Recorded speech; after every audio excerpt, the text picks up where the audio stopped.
Hello students, Jharkhand academic council की तरफ से मॉडल सेट जारी कर दिया गया है और जो कॉमर्स के बच्चे हैं उनके लिए अकाउंटेंसी सब्जेक्ट का मॉडल सेट का सॉल्यूशन आज हम लोग लेकर आ रहे हैं।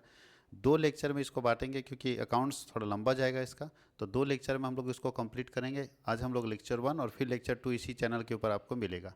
अगर आप चाहते हैं कि इससे रिलेटेड आप और भी इन्फॉर्मेशन चाहते हैं तो वैसे हम लोग याद रखिएगा आपके एग्जामिनेशन पॉइंट ऑफ व्यू से एक अलग से स्पेशल सीरीज चला रहे हैं जिसमें चैप्टर बाय चैप्टर रिवीजन करा रहे हैं। इसी चैनल में अलग से प्लेलिस्ट बनाकर हम लोग रिवीजन करा रहे हैं। लेकिन अगर आप चाहते हैं और डिटेल इन्फॉर्मेशन या आप चाहते हैं पीडीएफ नोट, तो उसके लिए हमारे एप्लीकेशन को कॉमर्स वर्ल्ड हजारीबाग के नाम से जो एप्लीकेशन प्ले स्टोर में मिलेगा उसको आप इंस्टॉल कर सकते हैं। वहाँ कंटेंट में जाएंगे, कंटेंट में जाके सर्च करेंगे कॉमर्स। जैसे कॉमर्स सर्च करेंगे 12th कॉमर्स 24-25 आएगा, 2000 एग्जामिनेशन 2025 वाला में क्लिक करके आप फ्री कंटेंट में जा सकते हैं। रेड कलर का दिखेगा फ्री कंटेंट, वहाँ पे अवेलेबल है। तो चलिए स्टार्ट करते हैं समय ना गंवाते हुए। ये है झारखंड एकेडमिक काउंसिल की तरफ से मॉडल सेट जारी कर दिया गया था 2024-25 एग्जामिनेशन के लिए। तो यहाँ पे कुछ इन्फॉर्मेशन है जो आपकी जानकारी में है, रहना चाहिए। ये क्लास 12th का है मॉडल सेट, ये तो जानते हैं। सब्जेक्ट अकाउंटेंसी वो जानते हैं, ये कंपलसरी सब्जेक्ट है, सबको देना है, ठीक है। टाइम जो आपके एग्जाम का होगा 3 घंटा 15 मिनट रहता है। 15 मिनट एक्स्ट्रा आपको दिया जाता है क्वेश्चन पढ़ने के लिए। क्वेश्चन पढ़ने के लिए 15 मिनट एक्स्ट्रा दिया जाता है। एग्जाम आपका 80 नंबर का होगा और 20 मार्क्स जो है आपका प्रैक्टिकल होगा, जिसमें जिसको प्रोजेक्ट बोलते थे। तो 20 नंबर का प्रोजेक्ट वर्क होगा। जो आपका क्वेश्चन है वो 2 पार्ट में बटा रहेगा। बुकलेट 2 पार्ट में, 2 पार्ट मतलब एक ही बुकलेट में 2 पार्ट रहेगा, पार्ट ए और पार्ट बी। तो पहला पार्ट ए है और पार्ट बी है। पार्ट ए में आपको एमसीक्यू मिलेगा 30 नंबर का।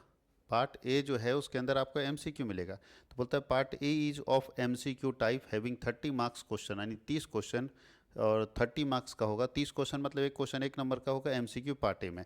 और पार्ट बी में आपको सब्जेक्टिव मिलेगा। इसका मतलब आपका एग्जाम जो 2 पार्ट में होने वाला है उसमें पार्ट अगर हम बात करें ए की तो ए ऑब्जेक्टिव होगा और बी जो है वो सब्जेक्टिव होगा, ठीक है। बी पार्ट सब्जेक्टिव होगा, यहाँ तक कोई दिक्कत नहीं है। पार्ट ए में 30 अंक एमसीक्यू रहेंगे, तो वही हिंदी उसी का लिखा हुआ है। चलिए आगे बढ़ते हैं हम लोग। बोलता है परीक्षार्थी को अलग से कोई भी उत्तर पुस्तिका नहीं मिलेगी। मतलब अगर आपका कॉपी भर जाता है, 32 पेज का कॉपी रहता है मोटा, अगर वो भर जाता है तो अलग से आपको कुछ भी नहीं मिलेगा, तो आपको उसी में लिखना है, ठीक है। ये बात यहाँ पे लिखा हुआ है।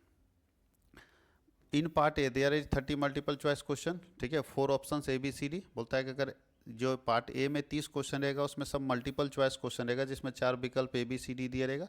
जो विकल्प सही होगा, ध्यान रखिएगा यहाँ पे बहुत अच्छा बात लिखा है। बहुत लोगों को लगता है ये तो जानते, सब सही जानते हैं, ठीक से समझिएगा। परीक्षार्थी को उत्तर पुस्तिका में सही उत्तर लिखना होगा। सही उत्तर मतलब समझते हैं ना, अगर मान लीजिए ऑप्शन ए सही है तो ए लिख के छोड़ नहीं देना होगा, ए में क्या लिखा हुआ वो भी लिखना होगा, ठीक है। प्रत्येक प्रश्न 1 नंबर का है, गलत उत्तर के लिए कोई नेगेटिव मार्क्स नहीं, नंबर नहीं काटा जाएगा। अब हम चलते हैं क्वेश्चन वाइज, यहाँ पे देखते हैं कि कितना क्वेश्चन कहाँ से पूछता है। तो देखिए ये है section A, section B, section C. वो पार्ट ए का था। पार्ट ए में तो 30 एमसीक्यू है। पार्ट बी की बात करते हैं तो पार्ट बी आपका चूँकि 30 क्वेश्चन एमसीक्यू पूछ देगा, तो पार्ट बी में 3 सेक्शन बटा हुआ है। पार्ट ए में तो केवल एमसीक्यू है, पार्ट बी में 3 section, section A, section B, section C. Section A का क्वेश्चन 31 से लेकर 38 तक रहेगा, जिसको बोलते हैं VSA, very short answer type question, जिसमें से 6 क्वेश्चन पूछा जाएगा। 6 क्वेश्चन पूछा जाएगा और हर क्वेश्चन कितने नंबर का होगा? 2 नंबर का। यहाँ पे कंपलसरी क्वेश्चन है, 6 क्वेश्चन पूछा जाएगा। मतलब पूछा तो ज़्यादा जाएगा, यहाँ 6 नहीं उससे ज़्यादा क्वेश्चन है, पूछा ज़्यादा क्वेश्चन जाएगा, लेकिन उसमें से आंसर करना है 6 क्वेश्चन का। कितना पूछा जाएगा? तो 38, 8 इधर, एक 9 क्वेश्चन, 31, 32, 33, 34, 35, 36, 37, 38, 8 क्वेश्चन पूछा जाता है। 8 क्वेश्चन पूछा जाता है जिसमें से आंसर आपको 6 का करना है। 2 नंबर का मार्क्स करेगा, तो 6 × 2 12 नंबर इसमें आ गया। फिर 39 से 46 तक जितने क्वेश्चन पूछे जाएंगे इसमें से कोई भी 6 क्वेश्चन का आंसर करना है। एक क्वेश्चन 3 नंबर का होगा, तो 6 × 18, तो 12 नंबर ये और 18 नंबर ये और 30 नंबर MCQ का था। और नीचे लास्ट में है कि 47 से 52 तक जितने क्वेश्चन पूछे जाएंगे उसमें से 4 का आंसर करना है। और एक 5 नंबर का, तो 4 × 5 यहाँ कर देते हैं तो 20 हो जाता है। तो 30, 20, 50 और 20, 50 और 30, 80, 80 नंबर का होगा, ध्यान रखिएगा। अब जो very short answer type question पूछा जाएगा उसका आंसर एक सेंटेंस में होना चाहिए, ठीक है। एक सेंटेंस या 2 सेंटेंस तक जा सकता है। जो ये 3 मार्क्स का क्वेश्चन पूछा जाएगा वो मैक्सिमम 150 वर्ड में होना चाहिए, और जो 5 मार्क्स का क्वेश्चन पूछा जाएगा वो 250 वर्ड्स में होना चाहिए। लिखने का प्रैक्टिस आपको करना पड़ेगा, 250 वर्ड में कम से कम होना चाहिए, ठीक है। अधिकतम दो रहा है कि इतनी, इससे ज़्यादा शब्दों में नहीं लिखे, इससे ज़्यादा शब्दों में लिखने से कोई फ़ायदा नहीं होगा, आपको मैक्सिमम मार्क्स दिया है। तो हम लोग देखते हैं कि लॉन्ग में 250 वर्ड्स, शॉर्ट में 150 वर्ड्स और वेरी शॉर्ट में 1 वर्ड 1 सेंटेंस। तो 1 सेंटेंस 150 वर्ड्स एंड 250 वर्ड्स में आपको लिखना पड़ेगा, जो कि यहाँ लिखा हुआ है, ठीक है। Candidate are required to answer in their own words as far as practicable. बोलता है कि कैंडिडेट को अपनी भाषा में, अपने शब्दों में, अपनी भाषा में नहीं, अपने मन से मत समझा दीजिएगा। जो अकाउंटिंग वर्ड है वो तो यूज करेंगे ना, लेकिन अपना ही लैंग्वेज में लिखेंगे, यानी किसी चीज़ को पढ़िए, उसको समझिए और उसको अपने लैंग्वेज में लिखिए, उसके बारे में यहाँ पे बात किया जा रहा है। तो चलिए स्टार्ट करते हैं। सबसे पहले मल्टीपल चॉइस क्वेश्चन, और फर्स्ट क्वेश्चन में हम लोग चलते हैं। पहला क्वेश्चन जो आप लोगों के झारखंड एकेडमिक काउंसिल के मॉडल सेट में है वो है, साझेदारी संलेख के अभाव में साझेदारों को उसके द्वारा फर्म को दी गई अग्रिम राशि पर ब्याज दिया जाएगा। यानी अगर कहीं पार्टनरशिप डीड नहीं बना हुआ है, तो ऐसी स्थिति में अगर पार्टनर अपने फर्म को लोन देता है, एडवांस देता है, तो उस पर कितना % इंटरेस्ट लगेगा? तो आप लोग सबको मालूम है, उस पर 6% इंटरेस्ट लगेगा, interest on loan. Interest on loan कितना %? 6%। कोई दिक्कत किसी को?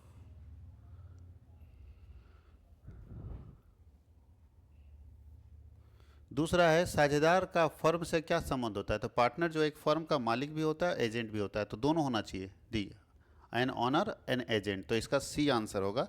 एक पार्टनर अपने फर्म का मालिक भी होता है और एजेंट भी होता है, ठीक है। नीचे एक और है, यदि साझेदारों के आहरण की तिथि ना दी हो, ड्राइंग का डेट नहीं दिया हुआ, तो कितने दिन का ब्याज लगता है? तो अगर ड्राइंग का डेट नहीं दिया होता है तो 6 महीने का ब्याज लगता है। ड्राइंग का डेट अगर नहीं दिया है तो 6 महीने का हम लोग इंटरेस्ट निकालेंगे। याद रखिएगा, इंटरेस्ट ऑन ड्राइंग अगर नहीं दिया हुआ है तो 6 मंथ का इंटरेस्ट ऑन ड्राइंग चार्ज करेंगे, मंथ्स नहीं देने के केस में। अगला क्वेश्चन है, सेक्रीफाइसिंग रेशियो कैसे निकलेगा? सेक्रीफाइसिंग रेशियो क्या होता है? तो सेक्रीफाइसिंग रेशियो बराबर होता है old ratio minus new ratio. ढूंढिए, ये नहीं होगा, old ratio minus new ratio. Sacrificing ratio बराबर होता है old ratio minus new ratio. Sacrificing ratio बराबर होता है old ratio minus new ratio. चलते हैं नेक्स्ट क्वेश्चन की तरफ। क्वेश्चन नंबर 5, व्यवसाय की प्रसिद्धि के मौद्रिक मूल्य को क्या कहते हैं? अगर आपका बिजनेस बहुत फेमस है तो उसके मॉनेटरी वैल्यू को क्या बोलते हैं? तो आप सबको मालूम है, उसके मॉनेटरी वैल्यू को हम गुडविल बोलते हैं। मॉनेटरी वैल्यू अगर फेमसिटी का निकाला जाए, प्रसिद्धि का मौद्रिक मूल्य निकाला जाए, तो उसे हम लोग ख्याति के नाम से जानते हैं। नए साझेदार के द्वारा ख्याति की राशि दी जाती है। नया पार्टनर गुडविल का पैसा क्यों देता है? पूंजी के भुगतान के लिए? नहीं। लाभ में हिस्सा पाने के लिए? जी हाँ, लाभ में हिस्सा पाने के लिए। यानी एक पार्टनर गुडविल का पैसा इसलिए देता है ताकि वो लाभ में हिस्सा पा सके। गुडविल क्यों देता है? तो ध्यान रखिएगा, सामने वाला पार्टनर, उस मान लीजिए कि अगर हम पार्टनरशिप में इंटर किए और कोई पार्टनर हमको अपना हिस्सा, वो पार्टनर अपना 10% हिस्सा काट के हमको दे रहा है, तो उसके बदले में हमको उसको गुडविल देना पड़ता है, यानी खरीदना पड़ता है उसके हिस्से को। तो भाई गुडविल का पैसा इसलिए पेमेंट होता है ताकि हम उसके हिस्से को ताकि हम लाभ के हिस्से को खरीद सकें। तो लाभ में हिस्सा लेने के लिए हम लोग गुडविल का अमाउंट पे करते हैं। कोई दिक्कत है? अगला क्वेश्चन है, रीवैल्यूएशन खाता और लाभ हानि समायोजन खाता कौन सा खाता है? तो रीवैल्यूएशन अकाउंट, यानी आप जानते होंगे रीवैल्यूएशन और प्रॉफिट एंड लॉस एडजस्टमेंट दोनों एक ही नाम है। रीवैल्यूएशन अकाउंट का ही दूसरा नाम है profit and loss adjustment account, और ये दोनों नॉमिनल अकाउंट के नियम से बनता है। आपको मालूम है कि रीवैल्यूएशन में भी नॉमिनल होता है, तो ये दोनों एक ही चीज़ है और लिखा हुआ है। तो रीवैल्यूएशन अकाउंट में नॉमिनल होता है, लॉस को हम लोग डेबिट साइड लिखते हैं और इनकम को हम लोग क्रेडिट साइड लिखते हैं, ठीक है। सारे लॉसेस डेबिट, तो यह नाम मात्र की जगह भाम मात्र लिखा गया हिंदी में, लेकिन इंग्लिश में ठीक है, नॉमिनल अकाउंट होता है। साझेदार की मृत्यु पर अंतिम भुगतान किसको होता है? अगर कोई पार्टनर मर जाता है तो लास्ट में किसको पेमेंट करते हैं? कैपिटल को, करेंट को, लोन को? नहीं, उसके उत्तराधिकारी को। मरे हुए पार्टनर के केस में फाइनल पेमेंट एग्जीक्यूटर को होता है, उसका जो उत्तराधिकारी, यानी उसके बाद जो उसकी संपत्ति का वारिस होगा उसको पेमेंट करेंगे हम लोग डेथ के केस में पैसा। अब देखिए आ गया थोड़ा सा रेशियो, हम लोग को न्यूमेरिकल पूछ दिया कि एक्स वाई जेड का रेशियो दिया हुआ है। पहले तो इसका रेशियो ठीक कीजिए। एक्स वाई जेड का रेशियो है 1/2, 1/3 और 1/6। हम जानते हैं कि सबका बेस बराबर होना चाहिए। तो बताइए, इसको 6 बना सकते हैं, लेकिन इसको 2 नहीं बना सकते। 6 बनाने के लिए 3 से ऊपर और 3 से नीचे कर देंगे, इसको 6 बनाने के लिए 2 से ऊपर और 2 से नीचे कर देंगे, तो जगह 3/6, 2/6 और 1/6। अब आगे क्या है, विभाजन करते हैं। जेड की मृत्यु हो जाती है तो एक्स और वाई का नया रेशियो क्या होगा? कितना आसान है। इसका रेशियो अगर हम लिखेंगे तो 3, 2, 1 आएगा। और आपको बताया था कि अगर कोई पार्टनर मर जाता है या रिटायर कर जाता है, या रिटायर कर जाता है, तो नया रेशियो निकालना बहुत ही आसान होगा अगर कुछ भी नहीं दिया है तो बताइए कौन मरा है? जेड मर गया तो जेड का काट दीजिए, तो एक्स और वाई का नया रेशियो 3 और 2 हो जाएगा, 3 और 2 हो जाएगा। कहीं कोई दिक्कत है? जब कुछ भी नहीं दिया हो और सीधा लिखा है कि कोई पार्टनर रिटायर हो रहा है या कोई पार्टनर मर जा रहा है, तो जो मर जा रहा है उसका हिस्सा काट दीजिए, बाकी लोगों का नया रेशियो निकल गया, तो नया रेशियो हो गया 3 और 2। ये हमारा क्वेश्चन है। अब बोला gaining ratio is calculated. Gaining ratio कब कैलकुलेट करते हैं? तो गेन मतलब फायदा।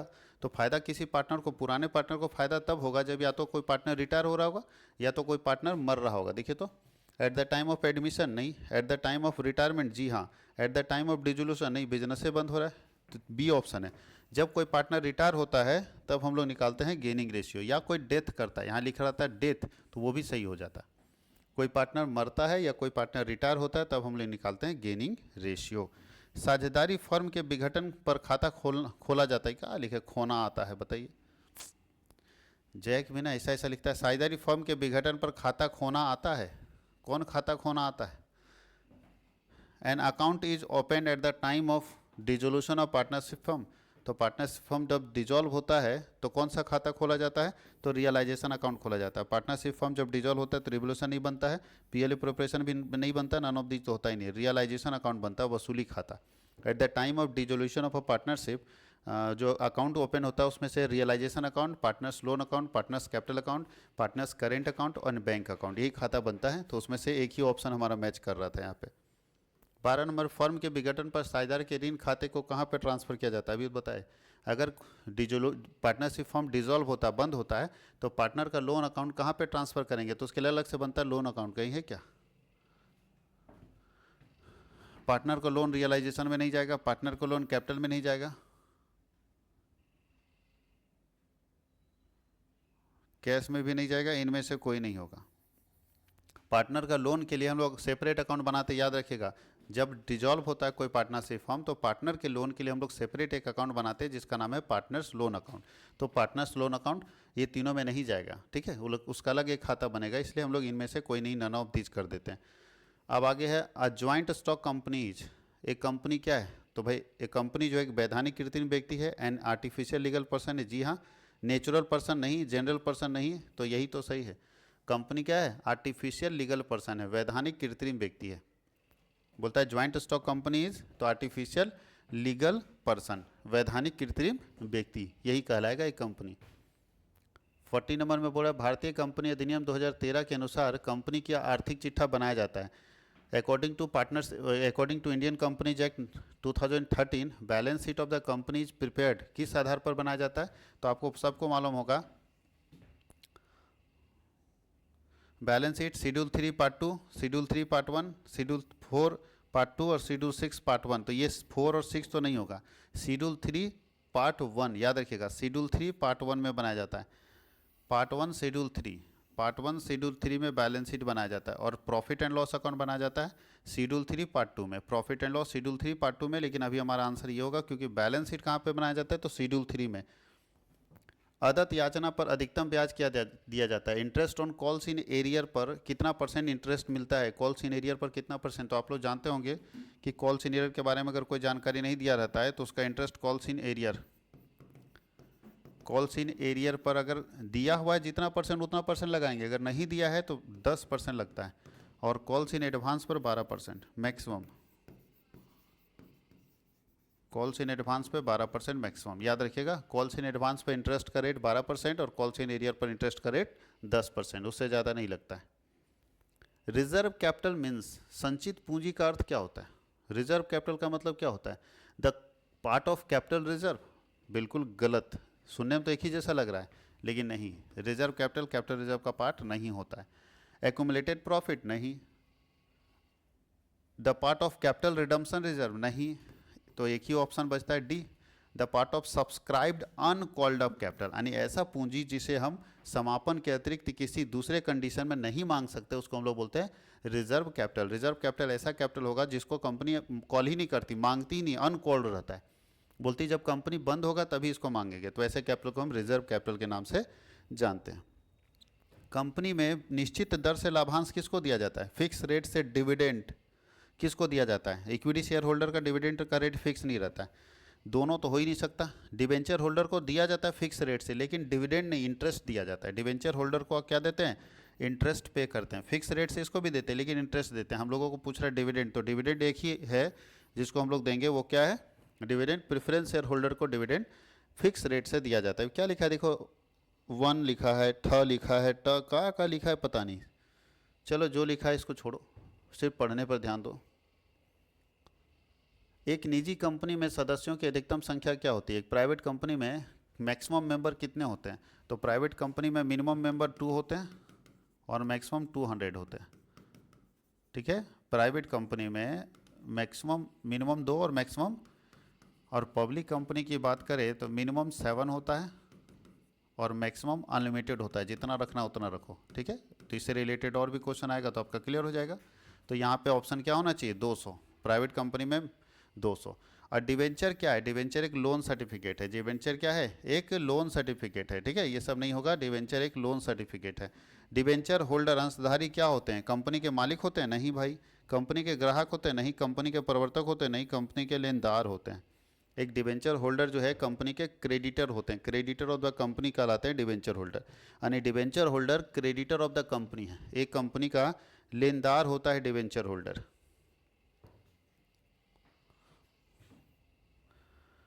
नए सेबी दिशा निर्देशों के अनुसार ऋण पत्र शोधन से पूर्व ऋण पत्र निर्गमन के बराबर की राशि को ऋण पत्र शोधन संचय में हस्तांतरित करना अनिवार्य है।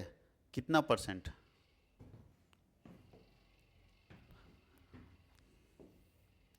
As per SEBI new SEBI guidelines an amount equal to of ...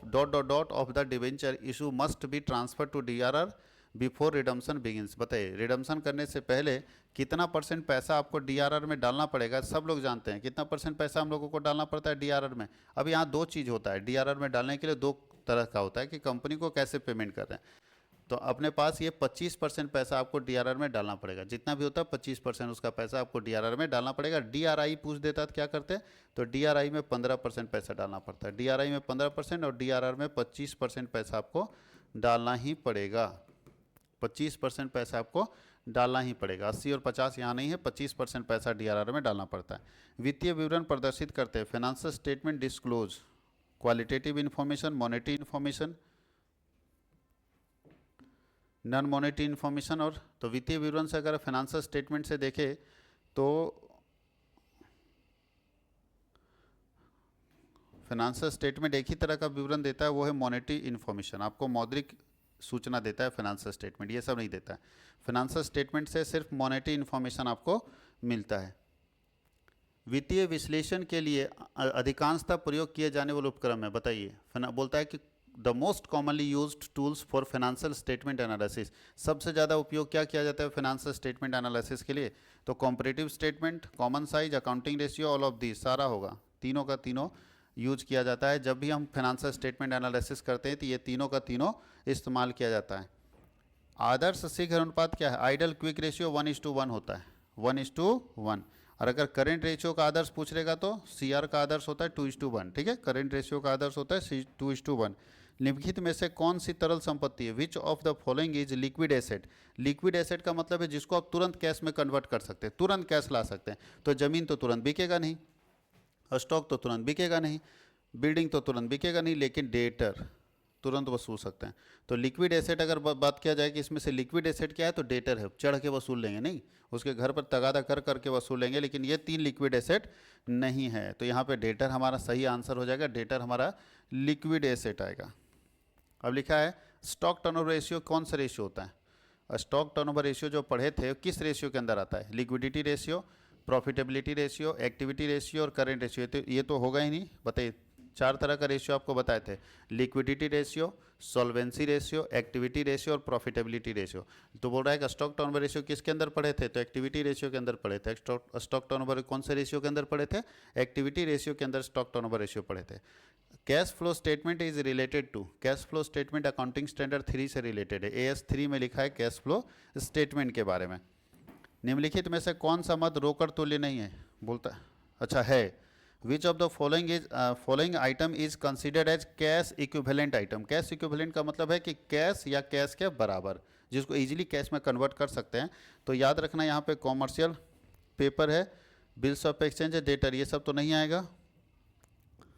bank overdraft यहाँ पे आएगा।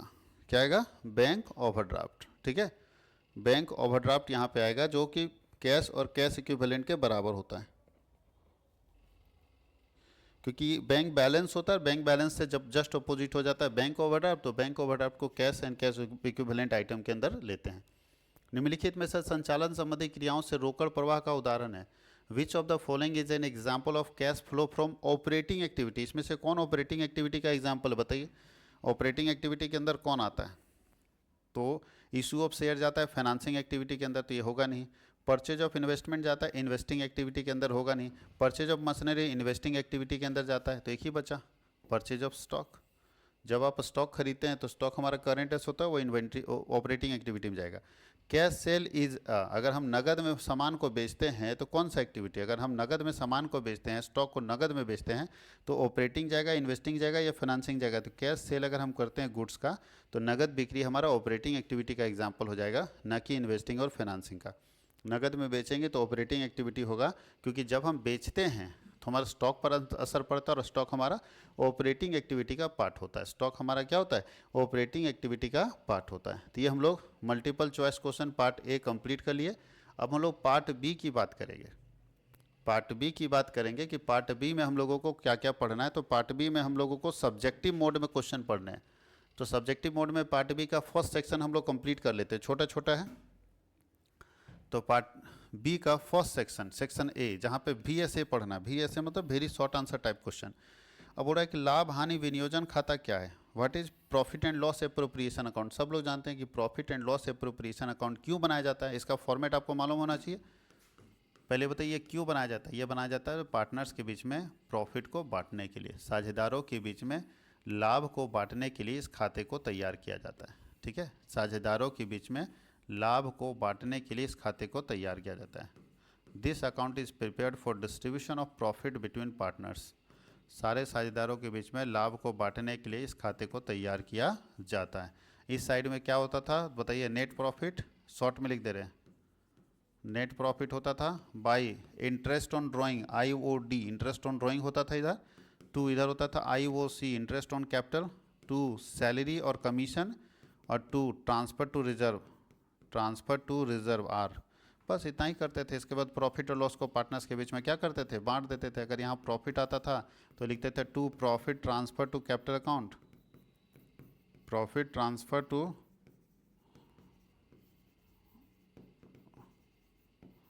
कैपिटल अकाउंट, और इधर होता है लिखेंगे by loss transfer to capital account, loss transfer to capital account.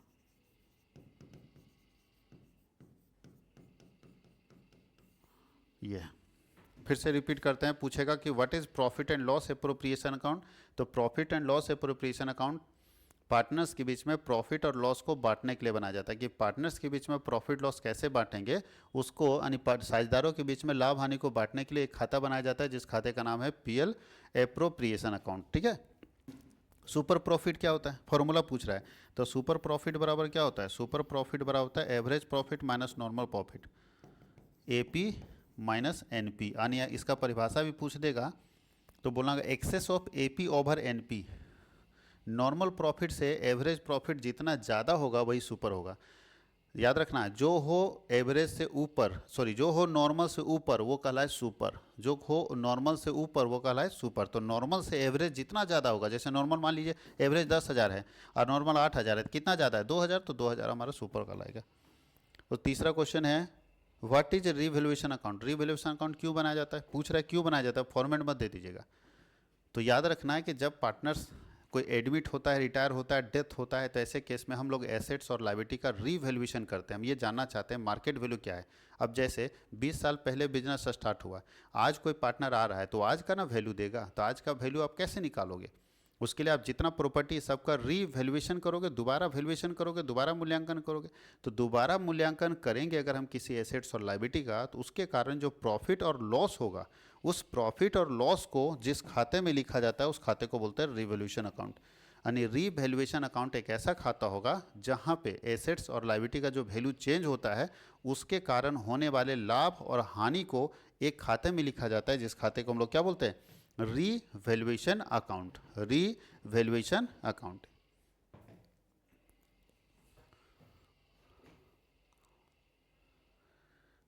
कोई एक परिस्थिति बताइए जिसके अंतर्गत साझेदारी फॉर्म को विघटित हुआ माना जाता है। State any one circumstances under which partners, अब क्या लिख दिया, partnership ticks is deemed has to be क्या डिसॉल्व होना चाहिए, क्या क्या लिख देता है पता नहीं। बोलता है कि एक ऐसा कंडीशन बताइए जब माना जाता है कि पार्टनरशिप ऑटोमेटिक डिसॉल्व हो गया। तो पहला कंडीशन, दो कंडीशन पूछ रहा है क्या, एक कंडीशन पूछ रहा है, कंपलसरी डिसोल्यूशन या कोर्ट से डिसोल्यूशन अगर कर दे तो, अगर कोर्ट डिसॉल्व कर दे कि भैया आपको बंद करना है तो डिसॉल्व माना जाता है। दूसरा है, दूसरा कंडीशन ये भी बोल सकते हैं कि अगर दो पार्टनर है, कितने पार्टनर है, दो पार्टनर है, एक मर गया तो फिर बचा कितना, एक। और आप खुद सोचिए कि पार्टनरशिप के लिए कम से कम दो तो चाहिए ना। अब एक मर गया तो एक अकेला पार्टनर हो सकता है क्या, तो उसी समय उसका फर्म डिसॉल्व हो जाएगा, उसी समय उसका फर्म इलीगल हो जाएगा। अंश क्या है, शेयर क्या है बताइए। अब देखिए लिखा है अंश तथा है, what do you mean by share, ठीक है, लेकिन अंश तथा है, हिंदी पढ़ के पगला जाएगा सब, ठीक है। झारखंड एकेडमी काउंसिल की जय हो।